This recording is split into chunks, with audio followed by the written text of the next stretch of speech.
Even before independence जो इतिहास के बारे में जो नैरेटिव था वो कांग्रेस पार्टी के was the main stream of India at that time. तो कांग्रेस का जो नैरेटिव था इतिहास का उसका लेखन किया एम.एन. रॉय ने।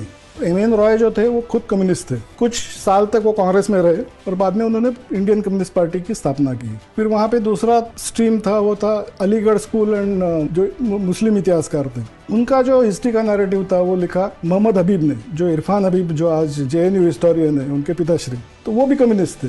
तो भारत में जो इतिहास का नैरेटिव बनाया गया है वो पूरा कम्युनिस्टों ने ही बनाया है। फिर जब इंडिपेंडेंस आया तो जवाहरलाल नेहरू पहले प्राइम मिनिस्टर थे, उनके मन में भी लेफ्टिस्ट लोगों के प्रति बहुत प्यार था, तो उन्होंने भी पूरा इतिहास क्षेत्र जो है इतिहास, कल्चर, हिस्ट्री, एवरीथिंग ही just gave it to them as on a platter. और 1969 में जब इंदिरा गांधी का गवर्नमेंट जो था वो जब माइनॉरिटी में गया एंड सिंडिकेट कांग्रेस जो मोरारजी देसाई, निजलिंगप्पा वो सब निकल गए and for short while Indira Gandhi का गवर्नमेंट वाज इन माइनॉरिटी, तो उनकी सरकार बचाने के लिए उन्हें कम्युनिस्ट पार्टी ने सपोर्ट किया और ये सपोर्ट के बदले उन्होंने ना होम मिनिस्ट्री मांगी, ना फाइनेंस मिनिस्ट्री मांगी, ना एक्सटर्नल अफेयर्स मिनिस्ट्री मांगी। उन्होंने बोला कि एजुकेशन मिनिस्ट्री हमें दे दो, क्योंकि उन्हें पता था कि अगर आने वाली पीढ़ियों के मन में अपनी आइडियोलॉजी अगर इम्पोज करनी है तो शिक्षण हमारे हाथ में होना चाहिए। और प्रोफेसर नूरुल हसन जो कम्युनिस्ट थे, नूरुल हसन एजुकेशन मिनिस्टर बन गए। मौलाना आजाद से नूरुल हसन, वही सब चलते आ रहा है, वही चलते, इस्लामिस्ट कम्युनिस्ट कॉम्बिनेशन।